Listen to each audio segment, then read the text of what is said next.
can you fake it till you make it? Can you fake it without even trying to make it? What happens if you're kind of making it, but what you're making becomes a bit different from what you've faked? And then how do you actually rebrand yourself? And that's what we shift your own narrative. That's what we'll be coming to next week. Adam, can I ask you maybe to kick off the conversation about the general issues of authenticity, and I will sit here and upload a little poll which I'll release for everyone just to do while you're listening. This is going to be, it's just simply to take the measure of what social media platforms you're using, what your digital footprint is. So I just need to do a little bit more on that. Right. Yep. Absolutely. I could even have a bit of a slide deck here that I could share, and as I'm oddly a little bit out of practice with Zoom at Sophia, that I have I have a Keynote version here and a PDF version, and I'll just see which one actually shares best. My own bitter experience tells me to default to the PDF, because several times I've actually had Keynote go pear-shaped on me, but you might be in a much better place at your end with your settings. I'm going to try this, and we'll know very quickly if it works or not. Is everyone seeing this? It's working fine.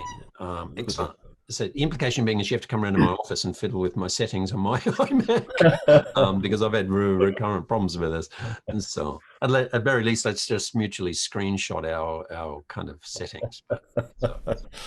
Right. Okay. So I've actually got far too much to talk about here.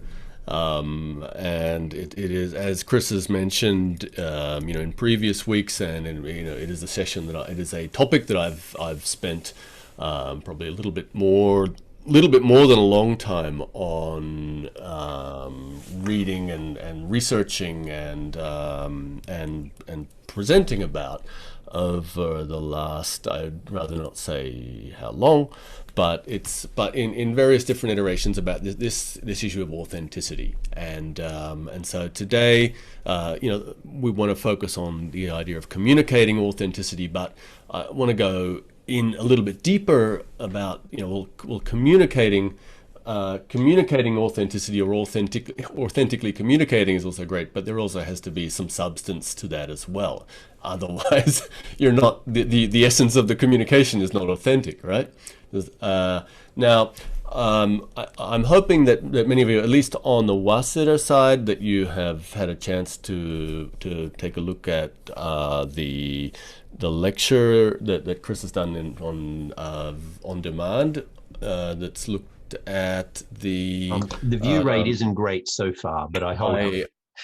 I would strongly recommend. I've actually shared that just in the last day or two with the guys at Sophia as well. I would really recommend that, because it's actually this is a really heavy issue.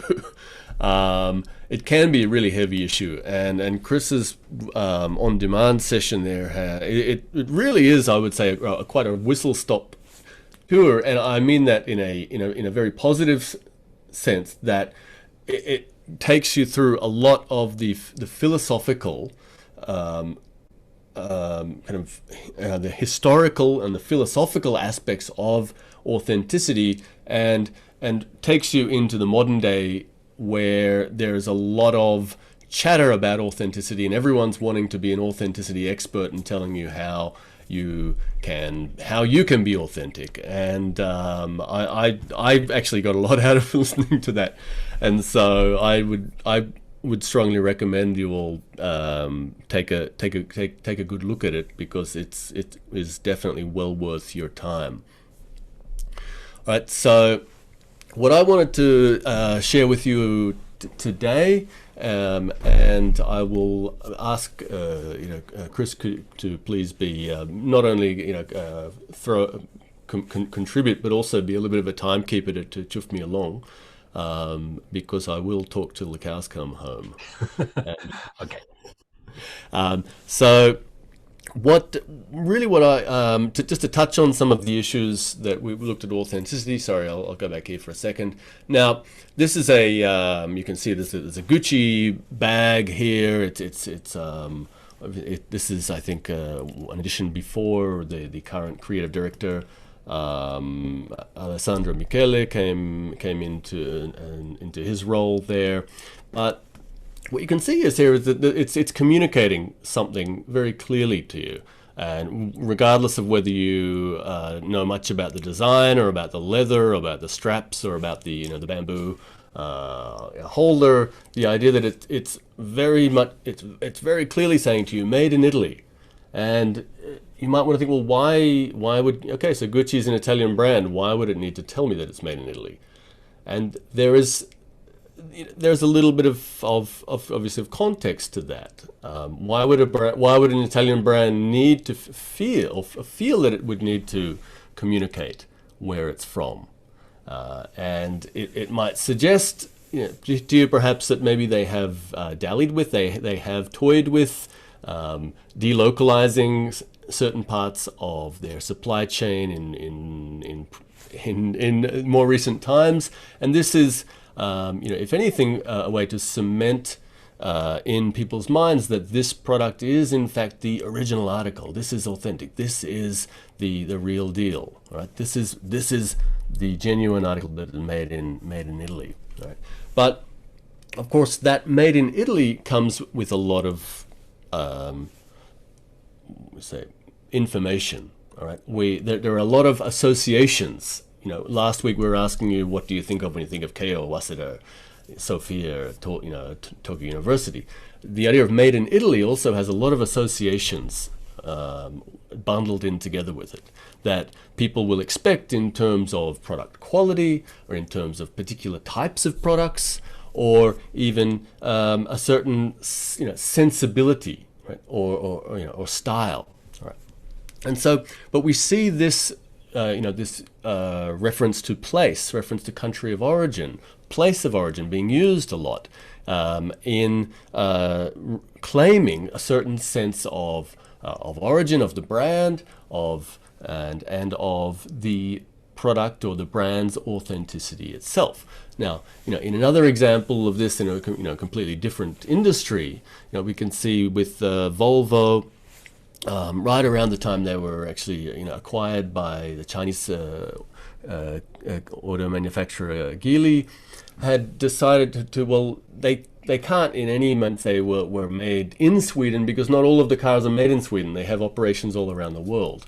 And the idea that, doesn't matter where the car is made, doesn't matter who it's owned by, but the idea that the essence, right, of what makes this car tick is Swedish. There's a Swedish essence to it that, regardless of all of the different parts, right, that it regardless of where it is made in, it is made by, right, Sweden. And for those of you who haven't seen the video, there's at least two videos with. Is anyone know who this guy is on the screen? Any football fans? Is it Zlatan? Yes, it is indeed Zlatan.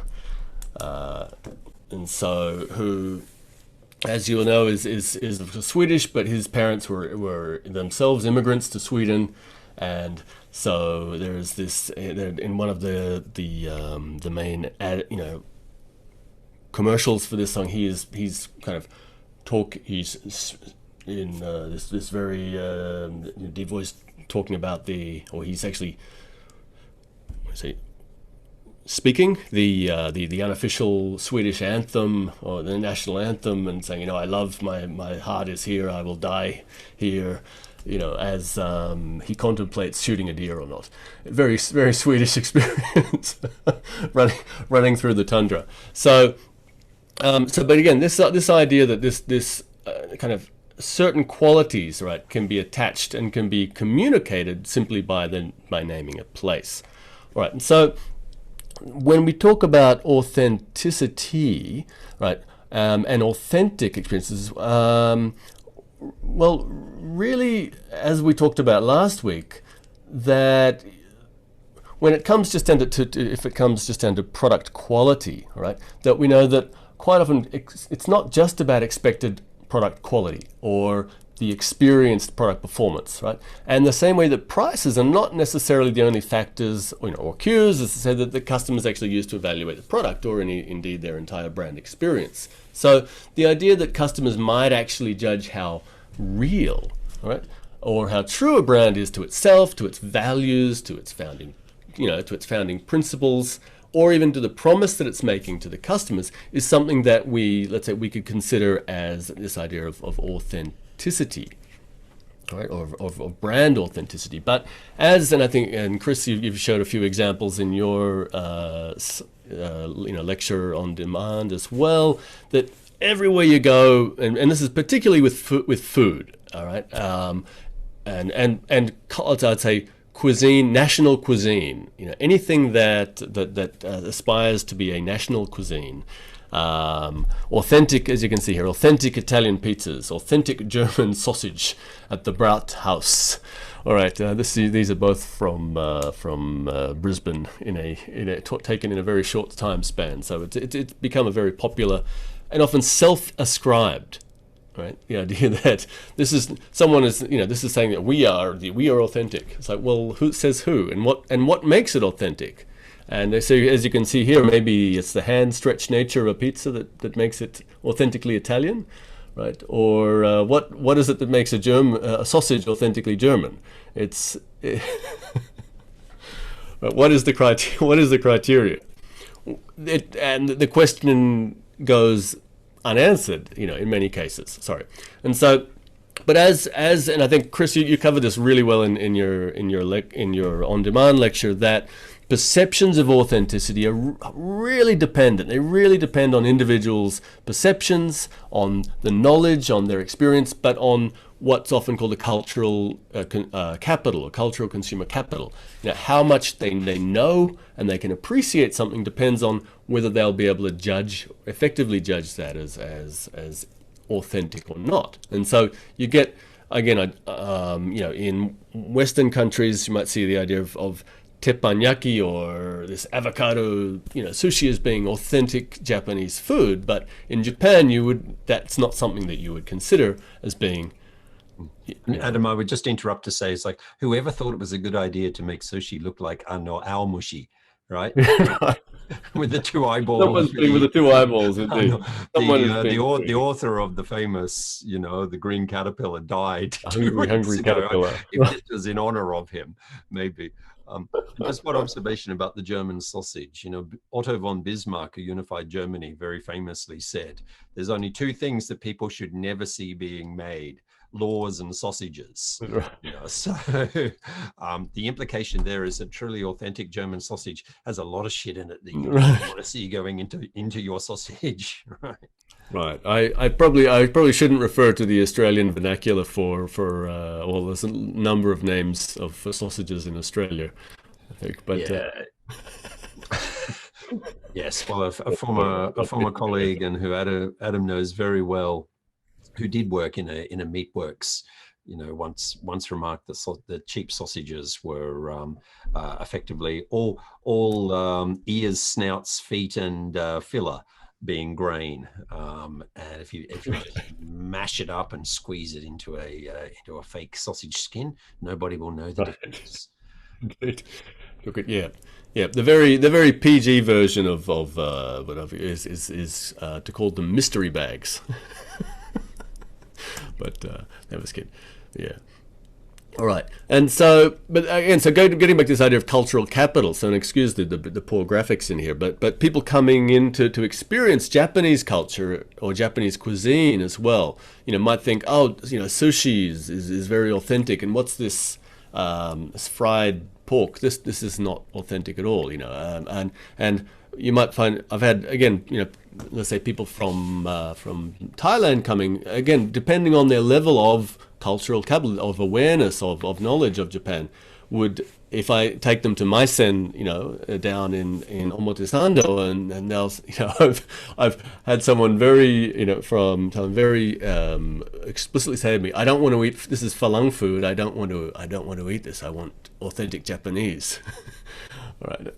And so I said, well, I'll be seeing you next time you're in town then.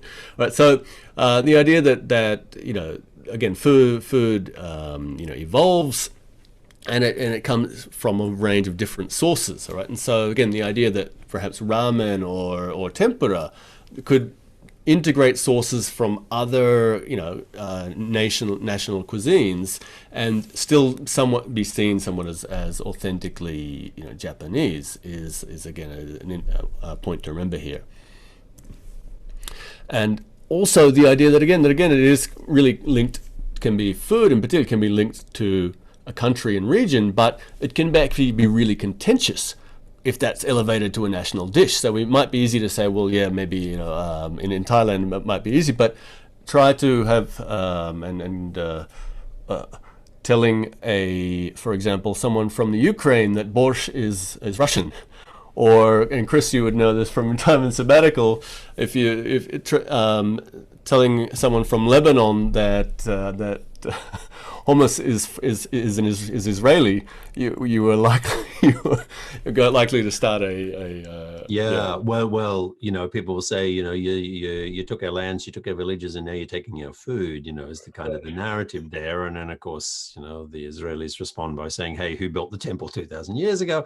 But actually just 2 days ago, the New York Times reported that a food festival in Philadelphia made a very controversial decision as a food truck festival to exclude a Israeli food truck quite explicitly in terms of cultural expropriation, for example. So this food truck Moshava has been kind of kicked out, and then there's been a huge backlash against that, So yeah, even those, as soon as you associate cuisine with a national identity, in any way that identity is contested, you're actually piling the politics onto it. I'm thinking in the Thai case, for example, if you were to describe, say, som tam as the great papaya salad, as a Thai national dish, lots of people in Isan and the Northeast might get really annoyed in the first place, saying, no, it's part of our regional kind of identity marker, right? So. Right. Right. Indeed. So these are, again, we think of this idea of authenticity as very national based, but that's often a line on a map that, as Chris has said quite nicely there, that it becomes very loaded with national politics.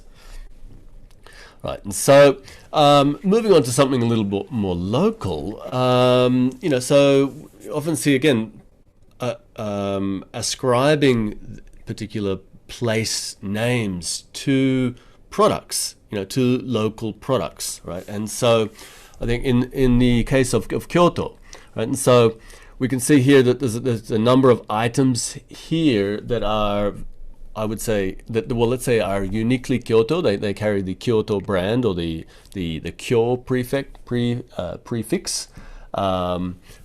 But as I've got here, which one of these two are not like the other, sounding a little bit Sesame Street like? But are there any ideas of which of these might not be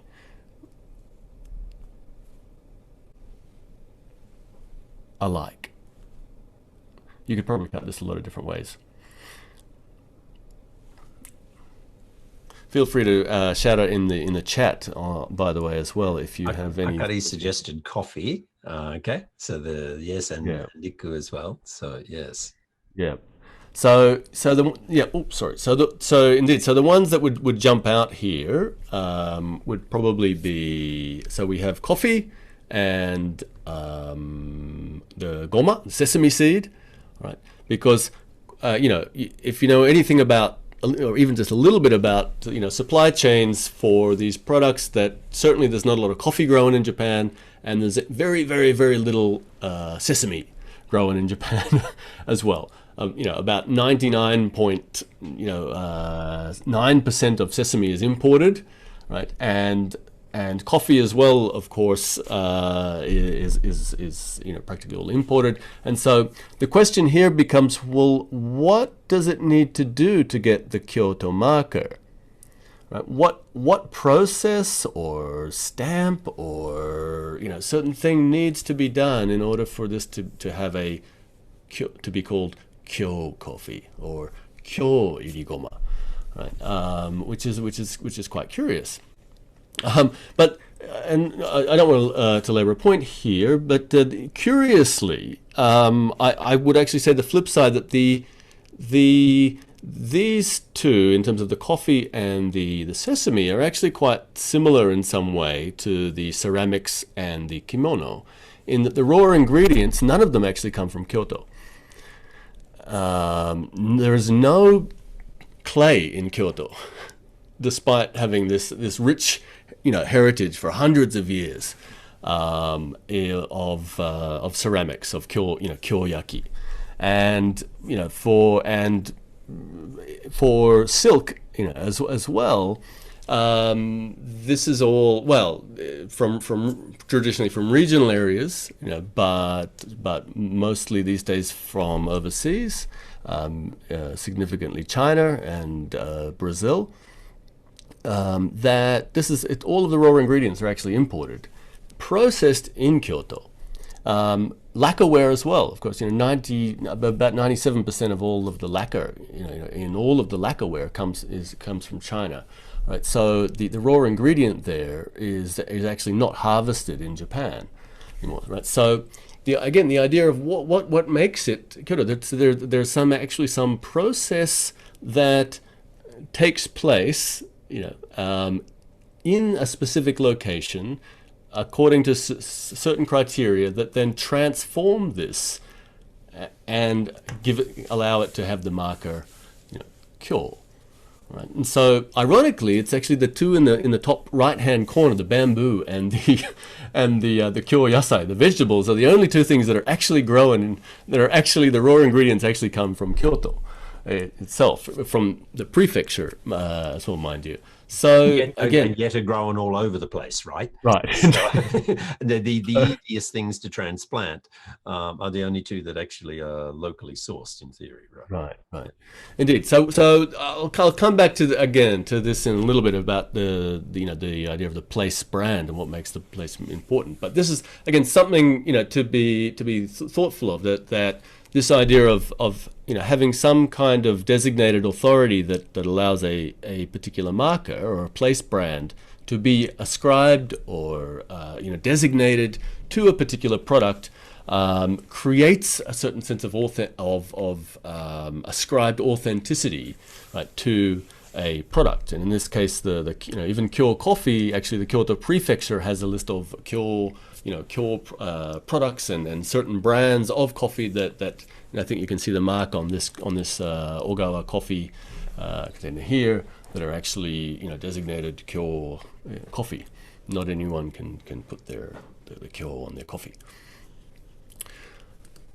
Right, and so again, I think I won't go into detail here, but this idea of, as Chris covered very well in the introductory, the idea of, we have a very clear idea of something that's real versus fake. All right, a counterfeit, bag, a luxury bag, or a counterfeit piece of artwork versus a real piece of artwork. That's quite easy for us to grasp in our minds. And going on, I think Chris, you also covered this and Pine, Pine and Gilmore, or the lecture. I really recommend taking a look at that, because this covers this in a lot of detail. That you can have an authentic or a real experience at a similarly fake place, or a space where everything is actually created or recreated and all of the experiences are staged. Right? And so now this is not the best example, but compare that to, let's say, a real palace in Europe. Would you get a decidedly more authentic experience here? So here, this is the Pena Palace in Portugal, just outside of the capital, Lisbon, and which is now a museum. But as you can see here, it looks almost like a theme park, right? I mean, this is actually 4 different architectural styles combined into one palace, that and again, this was kind of part of a national project to try to pull together different parts of the rich tapestry of Portuguese history at the apex in the 1850s, and well after the apex of in the dying days of the Portuguese crown, to kind of pull this together in a national project, and here it stands.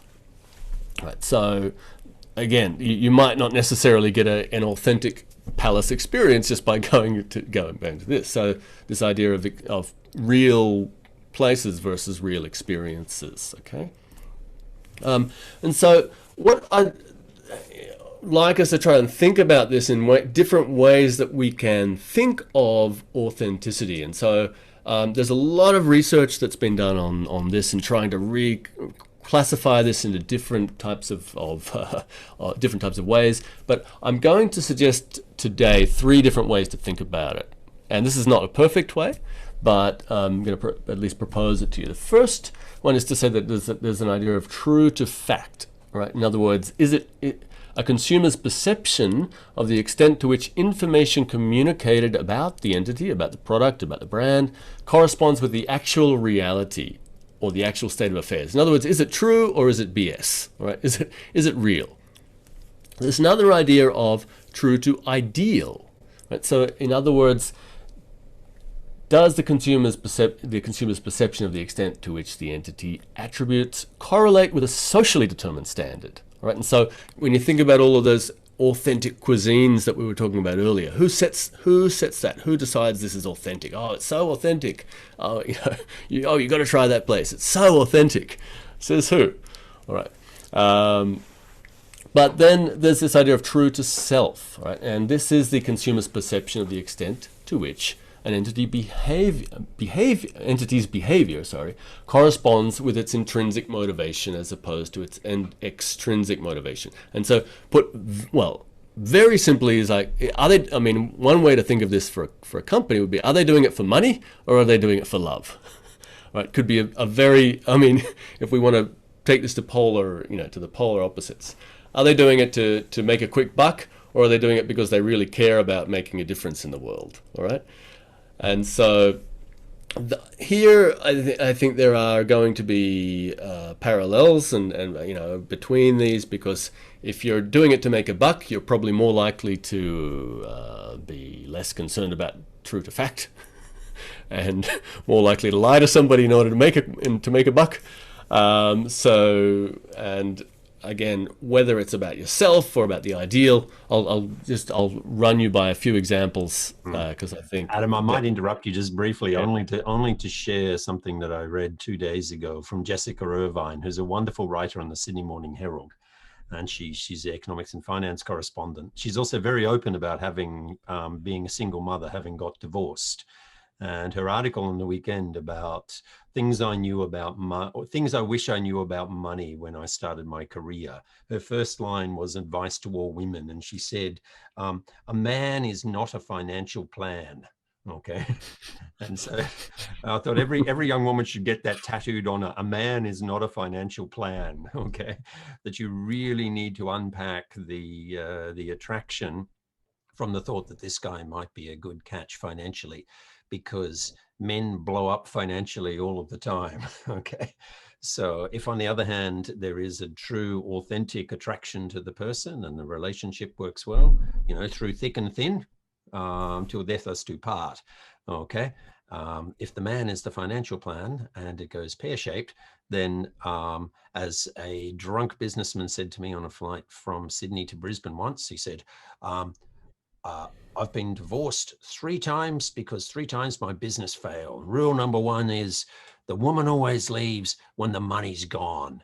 And then this very tough lawyer woman looked over from the seat next to us and said, only if you're an asshole. And that's been burned in my brain ever since, that if you're not nice and you're only out there for the money, then you're going to attract like-minded kind of people. So authenticity seems to elicit authenticity. Over to you. Right. Indeed. And so, but that very much speaks to this idea of intrinsic versus extrinsic motivations. All right. I mean, is there some, and even, as in for some of you now in the coming years, again, with job hunting that we spoke about last week as well, are you putting yourself forward because this is something you believe in, whether it's, insurance or, as you said, or not, or are you, playing the game, to try, playing a particular game, saying what you want someone to, you think what someone wants you to say or would like to hear, and would make you sound more attractive, and therefore that's what you'll be saying. So this kind of speaks to this idea of intrinsic versus extrinsic motivation, all right? So a few very quick ones, and if those of you in my branding class from last semester, you may have seen a couple of these, but some of these brands like Hollister, I don't know if many of you are familiar with this brand.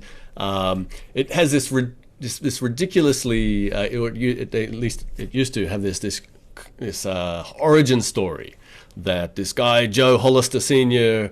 Went and worked for the Dutch East India Company, came back to the States and settled in California and decided to start a surf brand.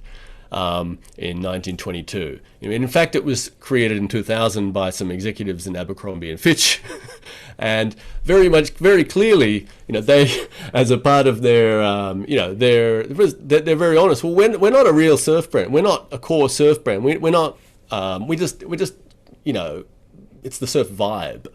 We're just trying to borrow about that. Like, real surfers wouldn't wear our stuff, right? So that's they're very aware of that. And oddly, that's the same company has a brand called Gilly Hicks, which I found was quite even more bizarrely, in their original. They've actually toned this down a lot, but Gilly Hicks Sydney. It was founded in 1932. Well, no, it wasn't. It was founded in 2008. Again, so why create this origin story when it's quite easy to get found out these days, right? The question there, though, is, do people care? And probably the idea is that maybe a lot of people that buy Hollister or girls that buy Gilly Hicks, maybe they don't care about this. It's just, they're just looking for something that looks kind of has a look, has a function, has a price point, and they're fine with that. But if that is the case, then again, why bother with the so-called artifice that really looks like deception? I won't go into this in too much detail, but this also gets into a lot of what you say in packaging.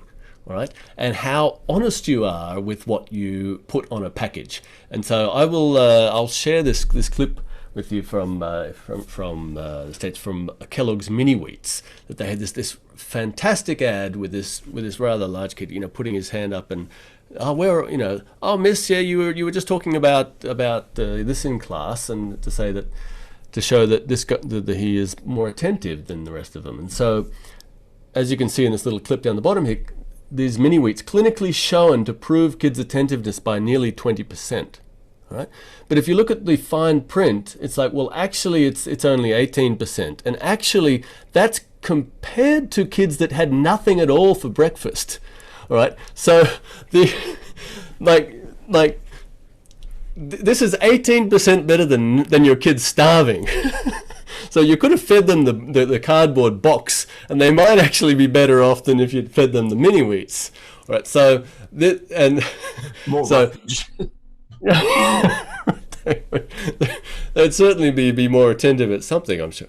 They'd have less of a food coma, that's for sure. So from too many carbohydrates. So again, this can be really misleading, and it can be really damaging to the brand. But the problem is, as I said, with a lot of scientific studies, or as I mentioned in our class session at Sophia last week afterwards, that a lot of fast-moving consumer goods really rely on using numbers and figures to catch your attention, because you're making a quick decision on a price. You're not going to stand there, pull your calculator out and figure out how many meters of toilet paper that this one has opposed to this one, where if you have, then okay, actually I have once or twice, but then and then looking at the absorption rate, this is twice as absorptive as this one. It's like, yeah, because it's 2-ply and not 1-ply. What do you expect? So looking at the fine print is often gives lie to the so-called deception of the big sticker price that actually is there to get your attention. So again, this is not something to be labored on, but the idea of authenticity does trickle into the much more ethically not gray, but actually quite black areas that you can see here. Okay, I will, and then the idea of true to self or true to ideal. I think there are, sorry, at Waseda there are a few first years, and so I don't want to be promoting alcohol too much. But the idea of a craft beer as an independent brewery, but then what happens if that independent brewery is acquired by one of the biggest multinational beverage companies in the world? What's your view of that? Have they sold out? Have they lost the credibility? Is that no longer an authentic brand if they're not the local, locally owned company that you're wanting to support? Now all of the money that you would buy are going to a big multinational. Is it? Are they being true? Is it still an authentic product? Another example here. So like in the brand Celine, and this happens a lot in fashion brands when new creative directors come in. And we'll talk about this in the coming weeks when we're talking about rebranding and transformation. But 2019, Hedi Slimane came in and took over as creative director for Celine. They took the little inflection off the E, and people didn't like that, and the look completely changed. And so there was a sense that he was not being true to the brand, but he was actually being very true to himself, because he was actually ripping himself off from 3 collections ago when he was the creative director at Yves Saint Laurent, or Saint Laurent, which they rebranded as, and he had very similar things coming down the runway that didn't speak to the core customer of Celine. All right, so again, is this true to the this idea of who decides this ideal, who decides whether this is authentic or not? And this is I'm sorry, this is has a particular, what would I say, personal inflection in my history. That Duffy, I might make perhaps 50, half of the class might suddenly become enemies if I were to declare that Duffy is not an authentic Disney character. I would actually be tempted to run a poll on this to see who would actually think Duffy is an authentic Disney character or not. I've got a half-launched poll set up. I can't do another. So yeah. I would in any other time I would have been tempted, but feel free to in the chat, by the way, if you think Duffy is authentic or not, or if you feel free to say, how dare you, right? And so you could look at this from two perspectives, right? Is Duffy an authentic Disney character? And if he is, as we've been saying the last, what's his story? What's your story? What's your story, Duffy? You've got to have a good backstory if you're going to be an authentic character, right? So again, and I can imagine that there may be some people that are very big Disney fans and might have a very fond Duffy might have a very fond place in their heart. But if we look at it at a very analytical side of view, this is Duffy only exists and if I'm wrong, if you think, please shout out or say it in chat that this is you'll only find this in Tokyo Disneyland, right? In fact, it's a Disney Sea character, and so this is not Disney Honsha. This is not Disney, the Walt Disney Company, but this is Oriental Land product, in my view. Also, very clearly, based on marketing research that showed that there was a gap in the market for a teddy bear among their lineup of characters.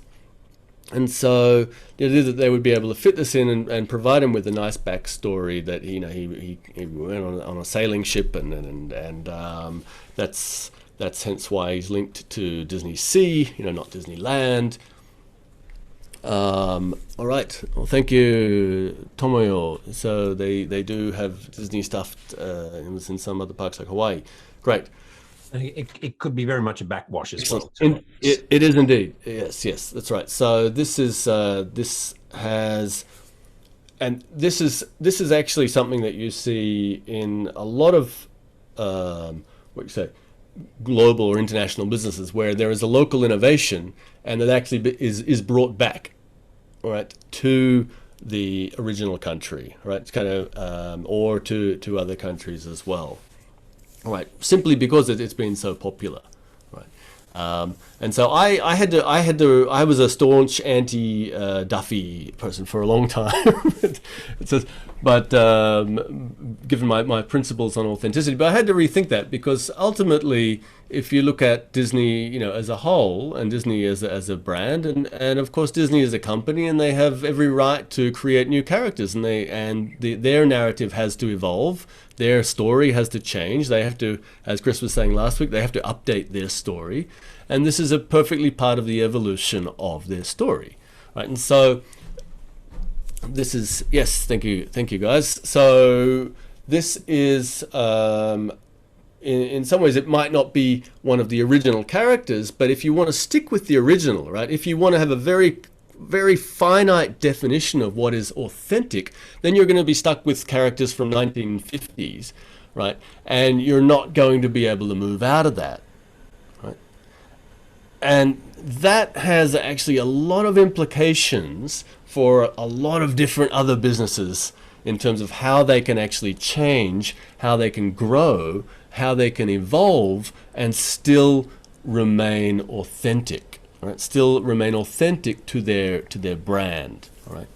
And actually, this is something that the former CEO of Disney, Bob Iger, has been very strong in pushing the kind of older executives to allow the company to grow, right? To move away from to innovate, to move away from older brands and to do something new, so that it actually allows it to gives it new life, right? As opposed to being an old staid, Steamboat Willie. I'd like to ask you on that, because in a sense, what Adam does, I don't know what Adam does. What Disney does is, it's Imagineering in some fundamental sense, and yes. In another sense, they make shit up and allow people to live in it, right? Virtually and spatially, if you visit them, and they've done stuff which some people thought were grotesque but were really popular at the time, Lilo and Stitch and whatnot. So there has been this kind of incremental thing, and yet it's very clear that particularly if you get regional or local initiatives under the Disney rubric, then there's a whole bunch of people who will kind of pile onto it. We've seen that with Paul Smith, for example, with the licensed brands in Japan. Some Paul Smith maniacs will draw a distinction between it being a licensed product or a genuine Paul Smith. But actually, Paul Smith exercises extremely tight control in a very positive way, say with Paul Smith Japan, and not least because Paul Smith himself actually very much liked coming to Japan and was been very open about his explicit influence from the Japanese context. So how do we start to discern what are these kind of essential attributes when inherently you're in the business of actually creating new stuff anyway, of Imagineering? Right. How do you know if you're in the... How do you go too far? How would this actually, I remember something that you'd you told me an anecdote once about going, well, two anecdotes, once about having a shirt tailor made and another one about a coffee roast. And on both occasions being told, yeah, uchi janai ne, sokomade, cutting the clothes too narrow, or, a lighter roast, for example. So there's this, when a business clearly has articulated its core attributes or its sensibility or something, or it's embodied in, its iconic products, and that gives some guide to action, maybe. But given the sheer range of, say, what Disney does, is there do you think there's an internal or a mental checklist of, cuteness, no moral, clearly it's not got to be morally, it can't be morally risque. That's one of the things that Disney, unfortunately, that extended to homophobia and a whole lot of things in the past with Walt Disney personally. But how does a company arrive at this, in a sense, codifying what is their sensibility if you're in a creative space? Yeah, that is, you're right. I mean, that is the critical thing, and I think a lot of companies, you can see, struggle with this, and something that we see quite often when companies are in a the tension between sticking to their core and growing, but then also this idea of of extending, brand extensions and the like as well. How far is too far, and we hear this idea of fit, this idea of fit as being something that is, does it cohere, does it speak to the company's core, but in some ways this idea, having this idea of authenticity is also been gathering more traction for something that goes beyond fit. It might fit, but does it feel real? Does it feel us? Does it? And having, I think, a very clear, coherent sense of that, as it fits to particular brands, I think is a really critical thing. And Disney, the company itself, is so large that they have multiple brands and multiple different kind of marquees or tent poles that they can do certain things underneath and work within a certain slightly different rules for each of those. And as you said, like for example, in their animated films, I think they really are about reimagining things, and bringing some some fantasy and to life. And a lot of their iconic movies are really not always original, but actually a reimagining. And I know that sounds bad, but so much of their work has been based on Hans Christian Andersen novels and all of these fairy tales that you think, well, hang on. Yeah, I mean, you've got Little Mermaid, of course, Snow White, but even Frozen, of course, was actually based originally, that they changed a large part of the story, but it was also based on the Hans Christian Andersen story as well. So this, bringing old stories to making them relevant for contemporary audiences and for young audiences is actually an important part of I think of what they do. That they I think really see themselves as these days they really see themselves as storytellers, that engage with people, and but as I said, the critical thing about how do you know if you've gone too far? What are the guardrails that stop you from going too far? And so in my case, I've had to concede that Duffy is perfectly fine, and that my original hang-up was actually probably just because an ex, I think, had an ex's ex had probably given her a Duffy for, and she still had it when at the time, and I was like, what is this? What is he doing here? He does not belong. And did you stick a kitchen knife in Duffy? No.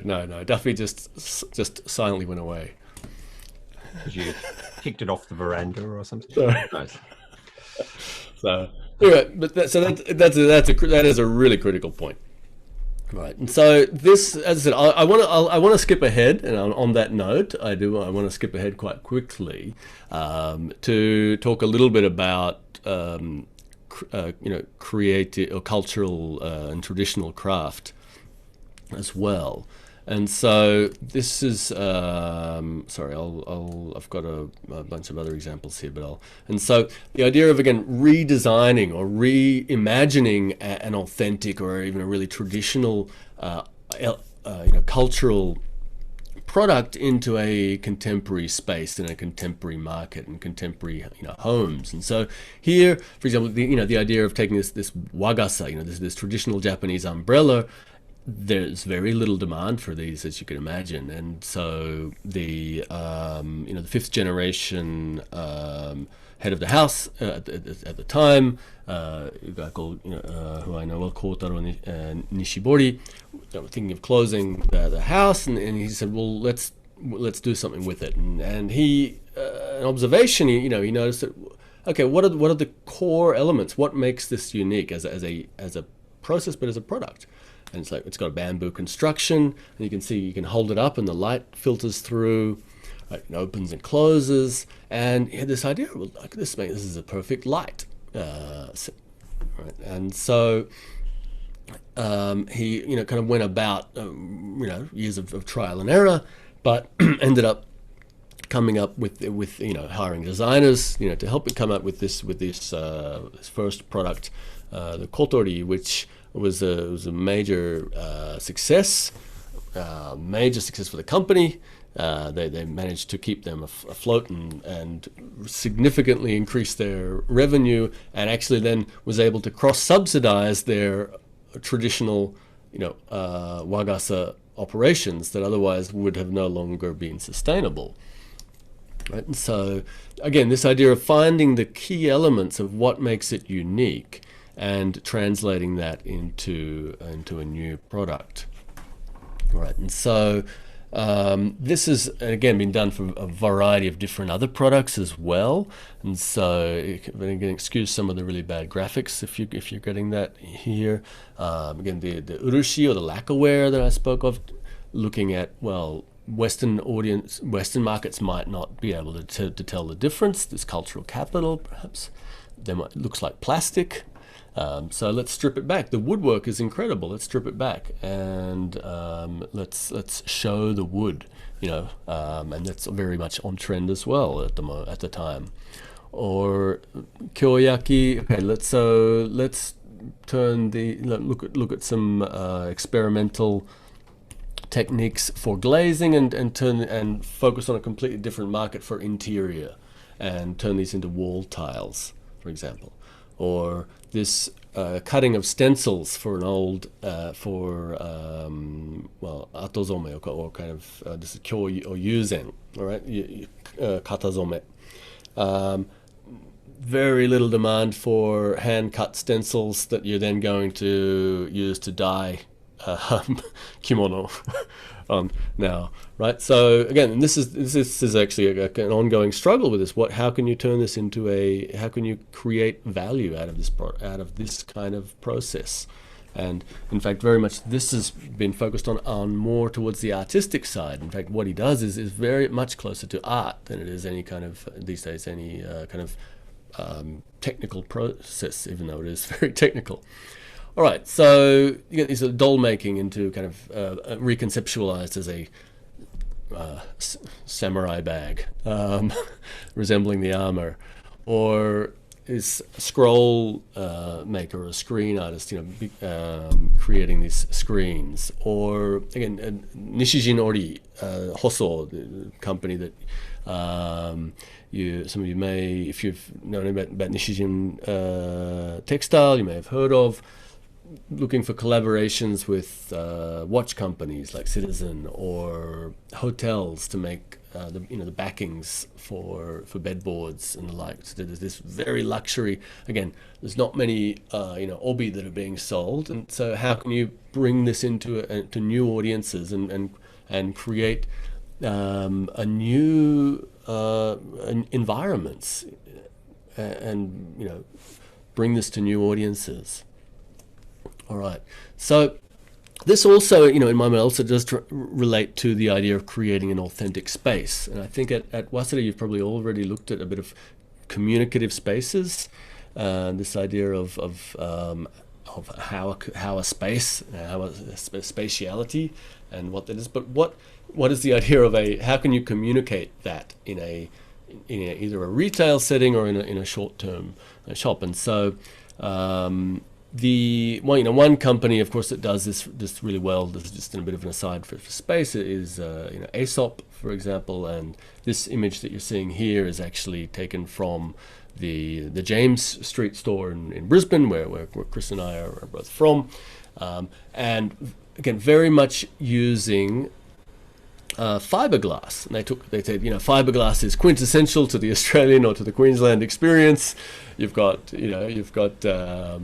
boats and kayaks and surfboards and all these things that are probably made of fiberglass, and so this is something that we want to bring in, and it allows light to come in, and these taps as well are probably every old house would have had one of these outside. And so the idea of, again, creating a space that communicates this authenticity. It's not just delivering a high quality service. It's actually creating something that's memorable. Maybe it's entertaining, it's engaging, enriching, and ultimately an experience that speaks to people. All right, so how then do you anyway put that into places? And so what I just want to briefly share, and I'll just try and go through this very quickly, because this comes to then communicating a place through a space authentically. And so what I'd like to show you here is, okay, so let's say we have a variety of different places, and Chris, I think you've talked about trade shows and the like, earlier, and the need to how to communicate a brand in a very small space. How would you do that for these kind of products? How would you do that for let's say a prefecture? So what I'll show you, this is a few different prefectures that exhibit in a place called Maison Objet in Paris, one of the biggest interior trade shows in the world. And so a few ideas of how this works and what their objectives are. I'll go back to those objectives later. But so Kyoto, again, trying to come up with this idea of, well, we speak for, refinement, right? We refine things here. So we'll get French designers and Kyoto artisans, and we'll get these guys together, and they'll work on this together to do something. Or Tokushima, again, we need a theme, we need a story. So what's Tokushima for? Okay, our indigo dyeing and blue LED lights. So let's put them together and make Tokushima blue. And so it sounds a bit wacky, but as a concept, it might not have hinged together particularly well. But actually, one thing that did help this to cohere a little bit was they had one designer. And one designer created all of the products for this stage, and so there was this sense of coherence with some of the products. You can see that they exhibited here. All right, Kagoshima. Now, ironically, Kagoshima. This is a. If you can, excuse the graphic. This is the best I could actually get, and because I failed to take a picture myself when I was there. 150 Kagoshima. Does anyone have any idea what that means? Again, this is about communicating. This is about communicating a message about a place and what a place is about. 100. This was what 2018. Can I take a guess? Yeah. Yes. Right. That's with the France and Satsuma. Yes. Basically, coming to an agreement to cooperate to overthrow the Bakufu. Right. Right. Indeed. Yes. So this is kind of celebrating 150 years of the first exhibition at the Paris Banpaku. That was led by Satsuma Han, and So for Kagoshima Prefecture, this was a big deal. This was their 150 yes, flash. yes. All right. And can I actually jump in on that? Because actually I've just done a book chapter on Japanese architecture abroad with Arez Golani, and did a fair bit of research on this. And it was very interesting, actually. Japan has such a long history of being involved in banpaku. That was actually kind of embarrassing from a Japanese perspective, because Yeah. the bakufu, under the direction of Yoshinobu, sent one exhibition, and then Satsuma sent another exhibition, and Yoshinobu's younger brother, Matsudaira, went. Okay. And so they actually had rival exhibitions, but Satsuma got much more attention because they took a couple of women who were basically Mizushobai, and had them as supposedly authentic geisha, but in a bit eroi kind of way, in this model Japanese house. And it was a hontoni gyoretsu ga dekiru, a whole bunch of people lined up to have a gawk. And so Right. there's a very strange kind of parallel with actually using bimyoni kimoi kind of akiba culture to project Japan in more recent years. Um, Indeed. And if I'm not correct, if I'm not mistaken, one of the surviving photos of one of the official photos of the event was actually not the official delegation, but actually the Satsuma delegation was actually what got captured as this is from Japan. Yeah, very much. Yes, yes, and it was So even more yeah, awkward because actually the bakufu kind of collapsed before the official delegation could actually pack up their stuff and leave France. So so the Satsuma crowd actually demanded to be recognized as the official Japanese delegation at the end. So right. so this is So yeah. So if you think there are kind of messy issues between the national government and local governments in coordinating a kind of COVID vaccinations, it's been going on since kind of Bakamatsu, and even happening overseas. Right. indeed. So this is again. So if you have that historical context, and so probably again, if you've been through the education system in Japan, and you would know about those key points. You probably learned about that in junior high school, or or at least in your possibly even in your juken or something along the way. But how many people visiting the booth from all around countries in Europe are going to have the slightest idea what 150 means in relation to Kagoshima? And so this is a classic story about having. This is basically an internal narrative being displayed on a global scale, right? Where you've got something that's not actually, the audience is actually not anyone coming here. This is basically a delegation that is mostly interested in what they're doing locally, what they're doing back home, and they have a big what my friend Nishibori-san would call a hanabi. This is a fireworks. This costs a lot of money. It looks beautiful, and then it's gone away, and it's all goes.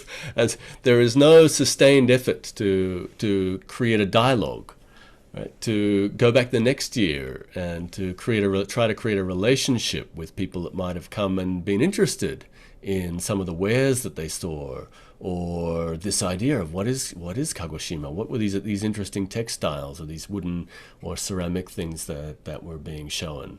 And so this is just a quite a distinct notion to some of the other exhibits that I'll show that were actually quite. Just a brief question on that. Are there structural factors there? Is it because little pots of money fall from the fall off the Tokyo, the Tokyo government table, as it were? I'm mixing my metaphors here. Is it public funding, for example, and they just need a hokokusho, and is everything just focused on kind of ipatsu? Yeah, for this as for everything, they would need a hokokusho, and they would need but for this one, I'm curious. For there definitely be a hokokusho, but how detailed it is. In fact, as part of my research, I actually went to speak to some of the providers that were on display here after the event, and so that had me going to the, to unfortunately, going terrible, arduous research, going to Amami Oshima and speaking to Dorozome, people and the like. It was terrible, and I can't wait to get back. But this whole exhibit, this whole thing was a long way in their rear vision mirror. There was that thing, yeah. And there was very little in way of engaging even the people that were actually involved in the displaying. Now, I'll just contrast that to okay. Here's some of the wares, and as I said, so some of the these really impressive wares actually. So this on number 5 here, Kanai Koge, who do very innovative, is Dorozome and also does the Aizome, and actually does a lot of dyeing for some very fashionable brands, street brands that are doing Aizome at the moment, and they're all doing them on Amami Oshima. But again, this whole exhibit itself did nothing to communicate any of that to an outside audience, and so it was really, unfortunately, quite a waste, in my view. But it looked good for the governor and the like. Now, just briefly comparing this very quickly to Wakayama, very nice, sleek display. They've got a designer to design this like rain coming down, but and this is more of a curated display. They didn't actually create any new products for this. It was all what's there, and things like a tawashi. Quite a curious thing. Taking a tawashi to a design expo in Paris and. And getting people to, what is, this is, how unique, but put on quite nicely actually, and this concept, a clear concept of nature meets technology that they ran with for several years. That this is actually, it's all natural, but there is a tech behind this, and why this works and why this still exists in the sense. So. And the final one actually is Gifu, with quite surprising, where they did a 3-year, and they spent a lot of money, collaboration with a renowned UK designer, Sebastian Conran, who's the son of, you probably know Sir, I've forgotten his first name. You probably, many of you will know or have heard of the Conran stores around Tokyo. Terence complete mental block and know him so well. Is it Terence? Terence Conran. Yes. Terence Conran, yes. And so the son of Terence Conran was, you can see him, well, that's his glasses there, at least, breaking the sake barrel there. And this was an extensive collaboration over 3 years, designing dozens of different items each year, adding new items to the collection, and all put as a part of a collective. This is the Sebastian Conran Gifu collection, right? So even subjugating the Gifu name, because seriously, in a global market, who on earth knows about Gifu? I mean, I'm not being derogatory there. Who has heard of Gifu? But Sebastian Conran, the Gifu collection. Now that's something. And tell me about this place, Gifu. Now you've got me curious. All right, as opposed to 150 what? Yeah. And then you can leverage it too when you can throw more details. As I know, Gifu is used as the Noguchi Isamu Noguchi, well known, but precisely the akari lamps that are made in Gifu, and so.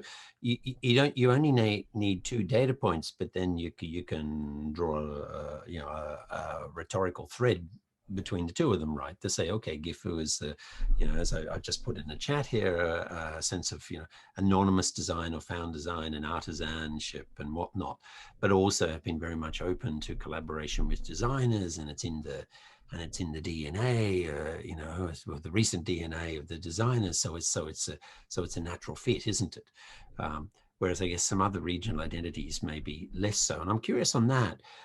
Do you think this is something that would happen with Kyoto? Is the Kyoto brand too strong and maybe the self-identity too strong that they'd be hesitant to subordinate the Kyo Yeah, yeah. identity? I tend to agree. I mean, as you saw that there was this Paris, Kyoto, and of course Paris is the sister city to Kyoto. The French have their embassy in Kyoto. I believe it's or is it their consulate? No, Sorry, I should say their you've got a consulate. consul I'm general. mistaken. So, Sorry, they the say they have a consul. consul. Oh, The they have consul. rather So than not Osaka. rather than Osaka. They I'm have the sorry, they consul have general in in Kyoto. yeah. That's right. And very much playing into Paris is the sister city to Kyoto, and there's a cultural. And, this is Kyoto is a cultural capital.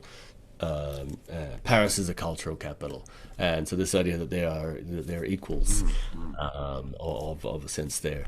And so this is So this was actually really impressive, and this was a very busy exhibit. You could see that this attracted a lot of attention.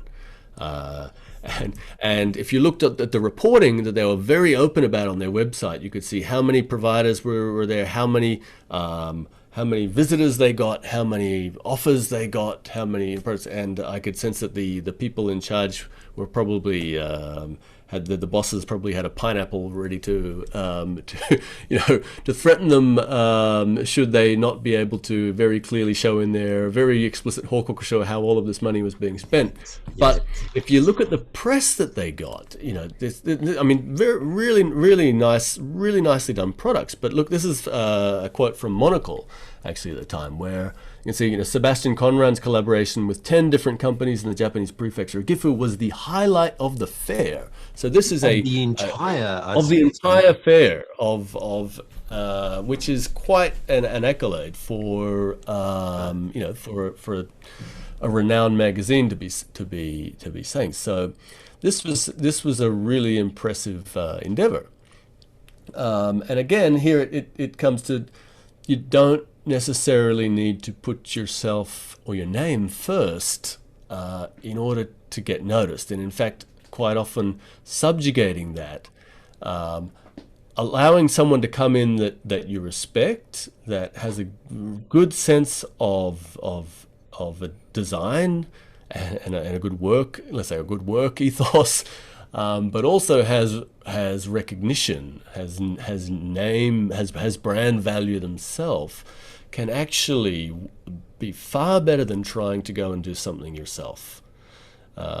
Unfortunately, in fact, in Kyoto's case, being focused on product development themselves, with less known, upcoming designers, often meant that the companies involved didn't have the prowess to really create commercializable products. They were nice prototypes, but they weren't necessarily commercializable products. And so there's a really clear difference about the ability to grow and to expand and to evolve your narrative, to evolve of a brand, and to communicate that in an authentic manner. Well, Adam, on that, what's really striking me then is this kind of notion that, well, first of all, you have to survive as a business, and your introduction there was really striking, just in terms of how some of these products are not selling. So in a sense that this notion of authenticity in terms of to self and your heritage and all the rest of it, well, you have to survive business wise. So there's always going to be these kind of painful trade-offs. And maybe the least painful thing to do is to really foreground the collabo, the partnership with others who can help to make new markets for your product and get you in this context of attention scarcity, to simply get you an audience and to get the audience to engage with what you do. And then you're less likely to have to make dirty compromises in many other ways. So maybe in a communication sense, to swallow your pride, right? But to be more, to give you from a position of strength, you can be more authentic in what you essentially do. Is that a fair conclusion? I would, yeah, very much, very much. So, And just I think just to conclude on, and this should be, but just some ideas of going. This idea of this speaks to what we were talking about last week about looking backwards, but also looking forwards, looking inwards, but also looking outwards. Projecting. You need to communicate out. Otherwise, you're only having a conversation with yourself or your friends, and that doesn't really do you any good.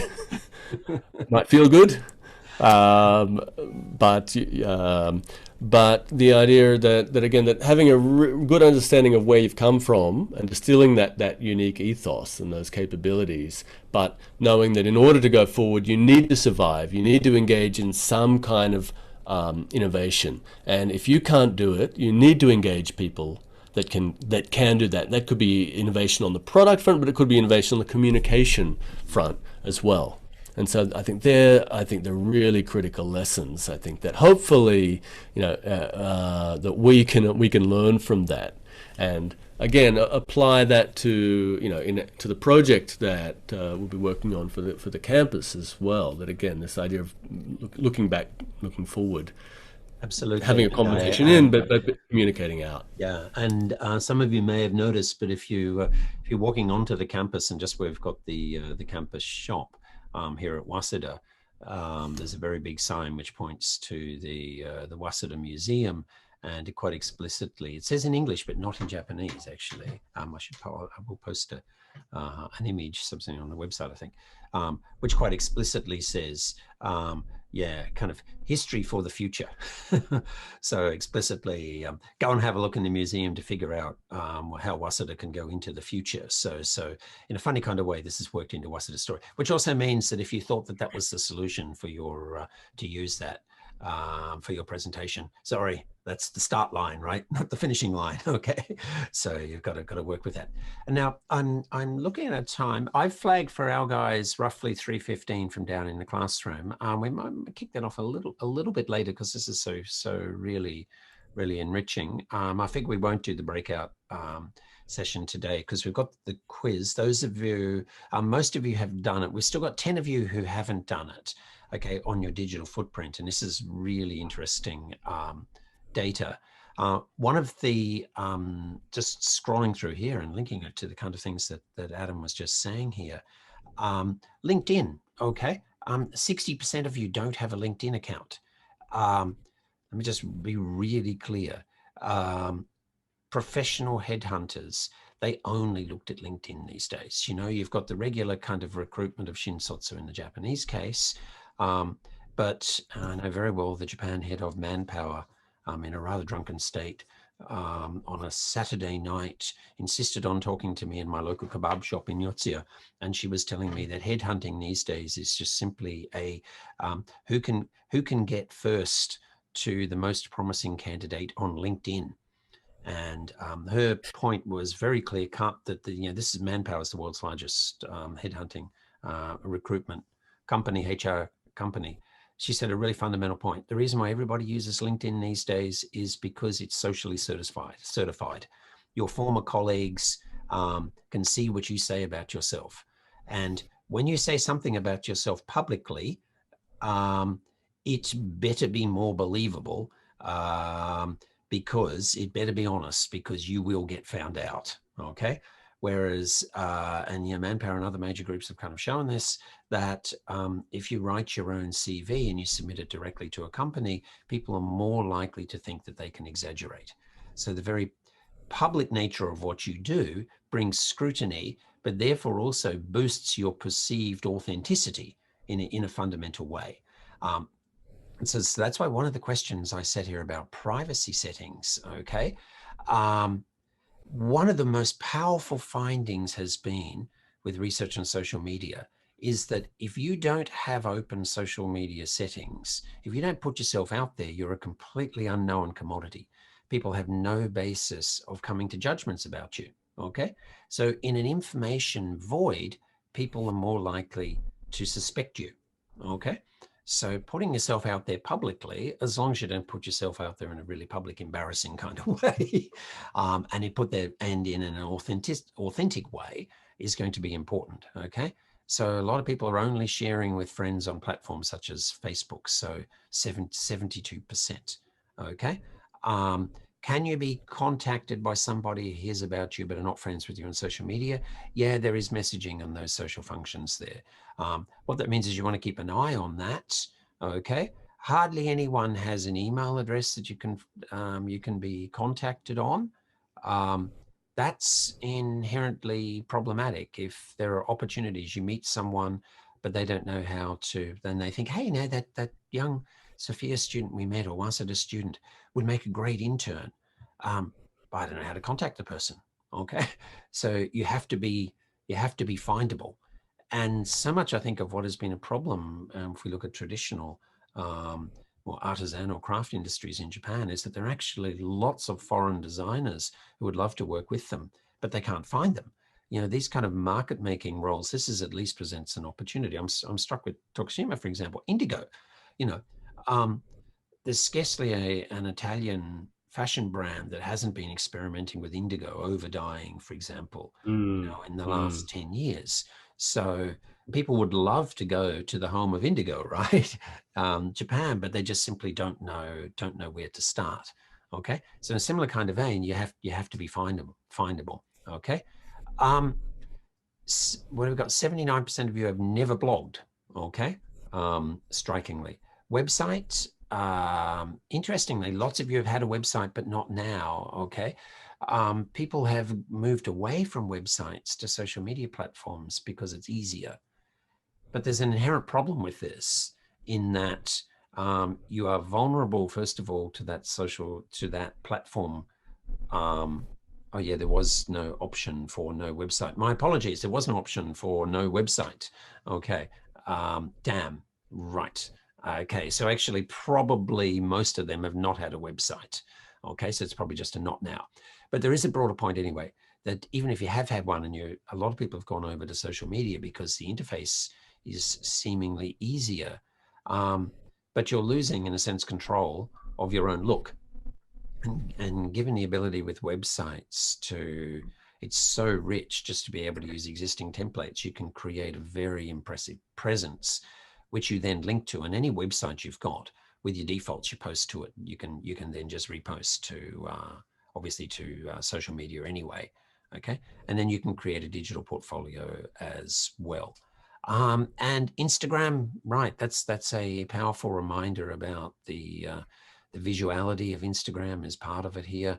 Facebook, obviously, Facebook is where grandma is now, right? Okay. Statistics are striking here. It's a really ugly interface, isn't it? And part of the problem with Instagram, with Facebook in particular, is although even when you have heaps of friends, you don't see all the posts anyway. I think it's an average of only about 15% are being shared by the particular algorithm, and then some people are just bombing it. It's only the most annoying ones that you can, isn't it?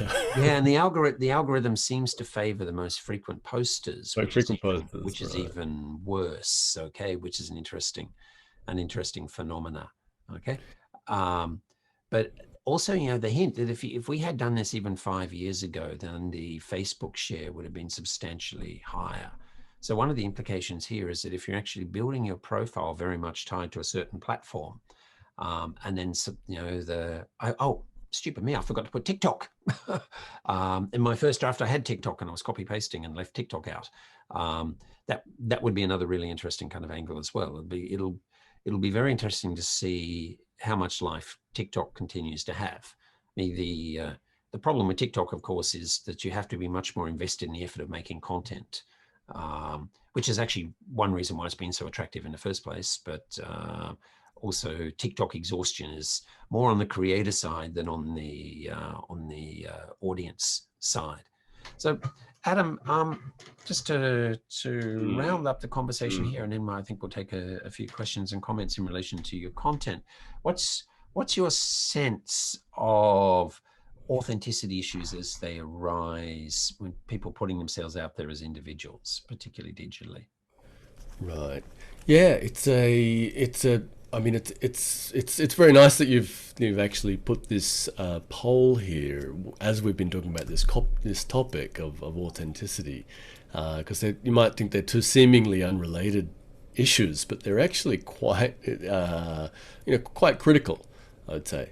And as Chris, as you were saying, that if you can't be found, you're a non-entity. But yeah, there is also the sense of, well, I think last week I spoke, or I suggested that, well, how much should you be having some kind of consistency or coherence across your different platforms, or do you allow each of your platforms to just speak to whatever your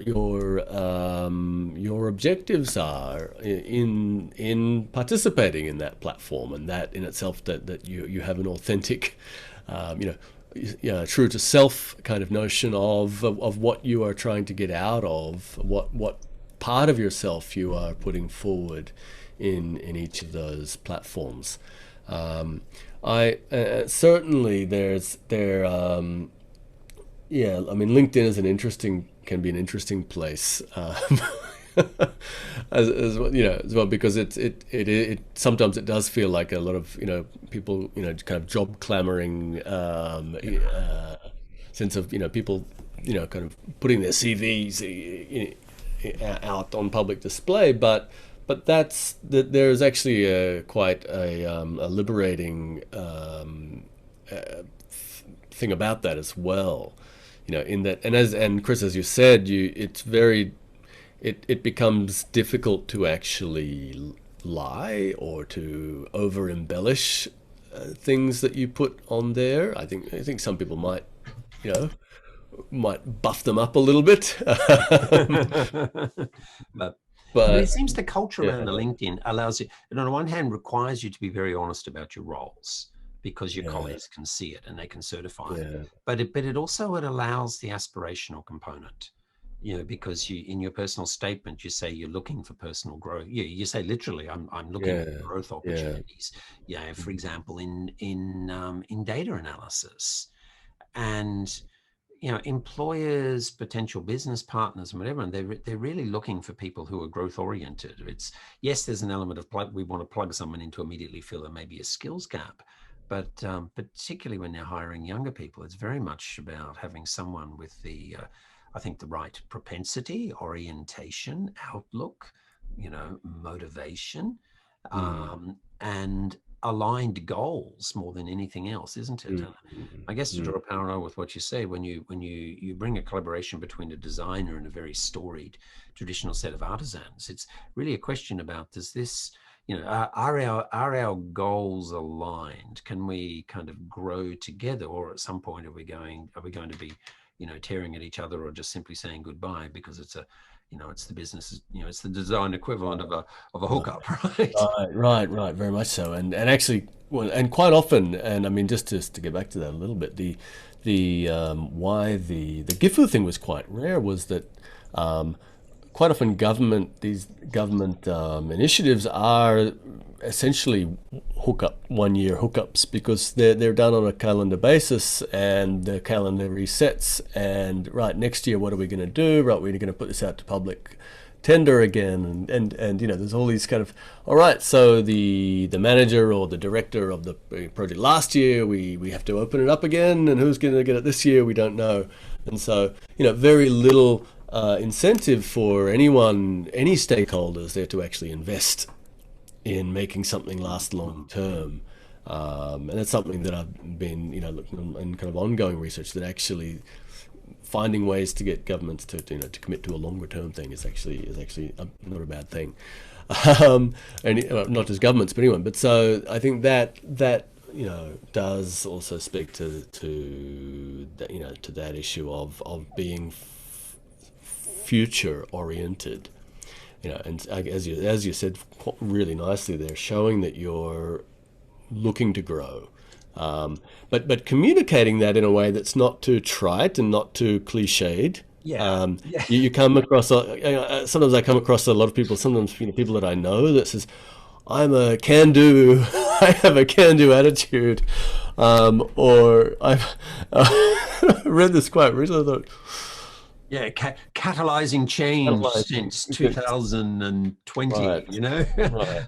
as In a, corporate, yes, yeah. and yeah, and Yeah, so corporate don't synergy. that's right. Um, Don't sound like a cliche kind of, and you want to undersell and over deliver, but you also you want to show you're committed to growth. And I've just put in mm, the chat one of the critical things that comes through both in terms of kind of microeconomics, game theory, and whatnot. But anyone in finance has a really strong understanding of this skin in the game. You know that any kind of sustainable collaboration with people. Will happen if people have something at stake. They have something to lose if they don't deliver on what they do. Now that can just, your skin in the game can just be, and probably mostly when you're young, is just reputation. Okay. That you damage your reputation, or even more so for the more experienced people, actually, the reputation becomes mm, absolutely mm, critical. absolutely. So what are you doing to credibly demonstrate that you really are committed to being what you say you are, right? Um, and whether that can be anything. That can be about having signed up for a course. It can be, if you're serious about photography, you better own a camera. I'm really into photography. Oh, what camera do you use? Oh, most of my iPhone. It's just like you just immediately look like a fraud. Okay, so think about yeah, but you don't call yourself a photographer, right? There's a hell of a lot of people on social media who are calling themselves a no, image creator, and they've got their iPhone in their pocket. Okay, no, there is a kind of a threshold of credibility in terms of making certain like investments, commitments in what you say you are, and setting out to be so. One anecdote I heard, this came from very famous Sugiyama sensei. Apparently, I'm interviewing someone once, and the person said, "Oh, I'm really into film," and he said, "How many movies do you watch?" And it was like, "Oh, about one a week." He says, "Someone who's really into movie watches at least one a day." Okay, and maybe two or three a day. That's someone who's really into film. So, don't underestimate what it actually takes to have credibility in any kind of field or subfield, just in terms of your personal commitment. Rainer Maria Rilke very famously said in Letters to a Young Poet, well, he was one of the great poets of the 19th century German, said that, if you want to be a poet, commit to being a poet and organize your life around that. Now, Rilke's wife wasn't very happy with that, because he abandoned her with a young child to go off and write poetry. But he took it seriously. There was a seriously authentic commitment to his art. And this is actually what makes a lot of really creative people pretty unpleasant to be in a relationship, or even to be kind of friends with. Okay, because of this absolute commitment to what they do. So I think this is where I'd kind of like to leave it, but I think we'll take a couple of questions too. That in this era of what ubiquitous demands upon our attention, there's a real danger of being extremely hiroku asaku, of being very shallow, and we debate in SILS whether this is a curriculum issue, but I think it's more of a kind of a cultural issue more than anything else.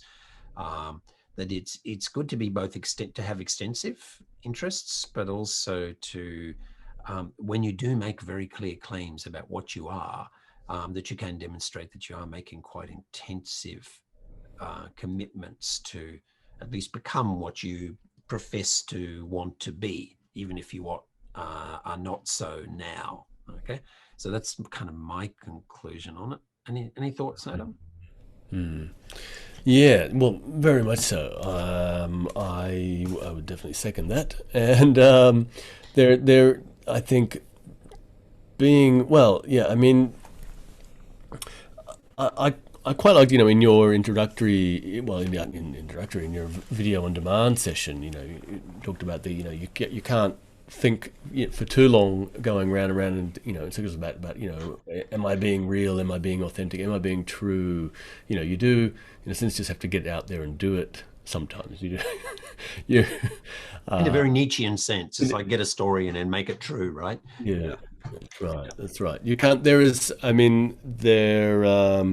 What is it on? I mean, an old technology now, but something like any kind of technology has a certain amount of data error checking space made available. These say CD-ROM like, and it used to have about 30% of the space was actually for error checking and data checking. But we can't spend about 30% of our lives going back and thinking, oh, was that okay? Did I do all right?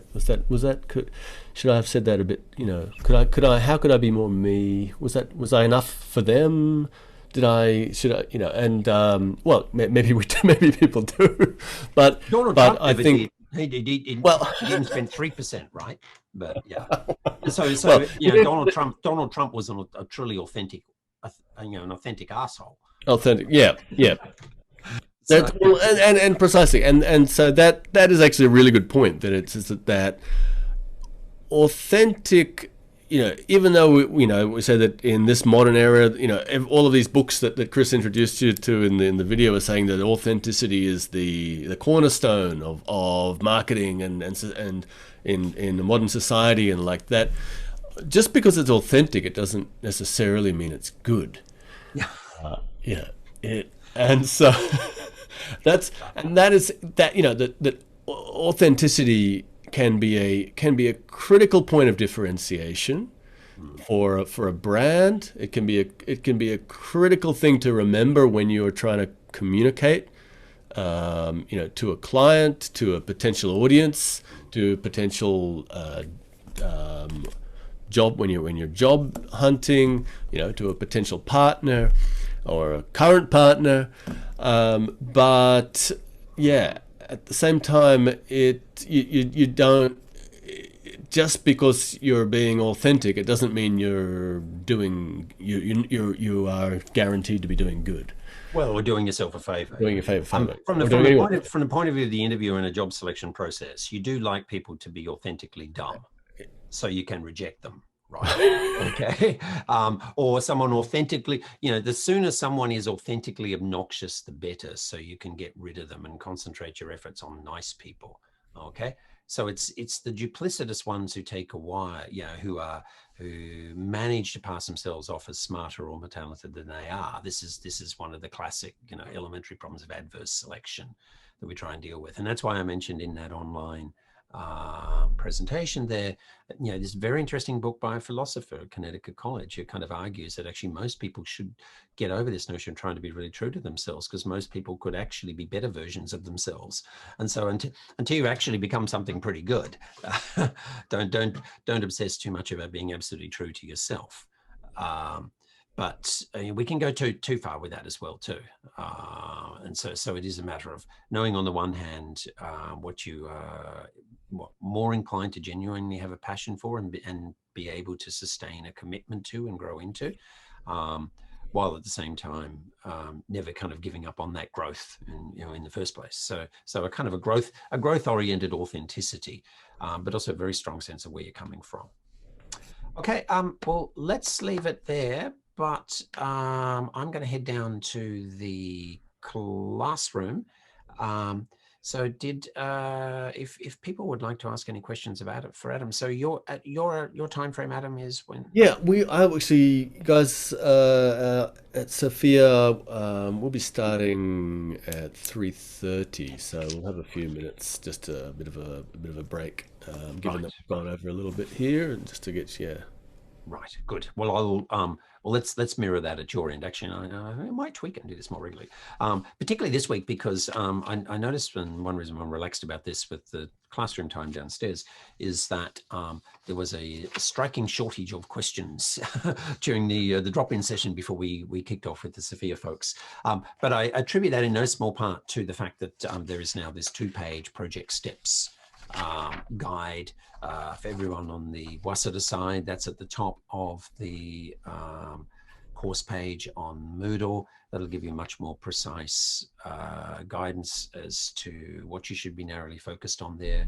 And I'm sure that many people have only just kind of seen that and are still digesting it. So I think when I get down to the classroom, probably the groups will be talking about that. So anyway, any questions to Adam in particular?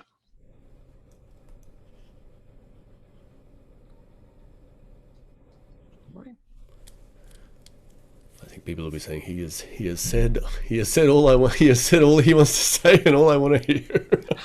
Well, I don't believe the latter, but yeah. Okay, folks, we'll close this down, and as last time, I intend to edit this up. Indeed, and I do. I almost would like to apologise for. I should Almost like to apologise, apologise, but you're too authentic to say you really want to. I almost feel that I pretend should. I care, but I I almost feel that I should. I'm authentic. There we go. There is a plum example for you right there. No. This was actually very content heavy. You know, Chris gave you a very detailed lecture in advance, and I was hoping that my session for today would be a little bit of a skimming over the water. So today, but there are as we prefaced, it is actually a pretty heavy topic in some ways, and that is very multifaceted. You know, that hopefully, again, those of you that are not necessarily interested in whether it's craft or place, branding or food or whatever we're talking about, what I was talking about today, that have been able to come away with a few insights of how you might be able to apply those not quite lessons, but those principles of authenticity. Well, not just to your own life, and to your own digital footprint, perhaps, but to the project this semester as well. Yeah, absolutely, and a huge hint. I almost put it actually in here. I cut it out in the end, but I still might post it again. But your very nice framework there with the three aspects of authenticity, because and the reason why I kind of wanted to cut it out is that I'm the attention Adam and I have to and fro on this about if it's too prescriptive, people just do a color by numbers thing. Okay, so we do to a significant degree want you to be informed by the various content you have and to draw the connections yourselves. Okay, so that's one of the ones, and I notice there's a few people have dropped out, but most of you are still here. That's a nice hint that if you can think when you get into questions of judgment of authenticity, that there are interesting things. Authentic, being true to an ideal versus, for example, being true to yourself, and being true in its own right. That is a very interesting, not dichotomy, trichotomy. Is that a word in English? Is it a taxonomy? Is it a taxonomy? No, it's taxonomy. I think when you get to three, it's a taxonomy or something. Anyway, or heuristic. A heuristic. That's a very nice way of delineating, I think, what universities do in terms of communicating about their campus and campus life. So, okay. Oh, by the way, just a final hint. I wanted to mention this, that I had one slide of the Aesop store up earlier, and those of you that haven't seen this before, I do recommend you take a look at the Aesop website, which is called Taxonomy of Design. And this is actually a really nice resource, and actually that picture I showed was actually a screen grab from a video that actually has the designer explaining what that store is all about and what the concept is, and they go through several of the different stores. They have a lot of video features of this, and they again go through the idea of communicating in this space and what this space is all about.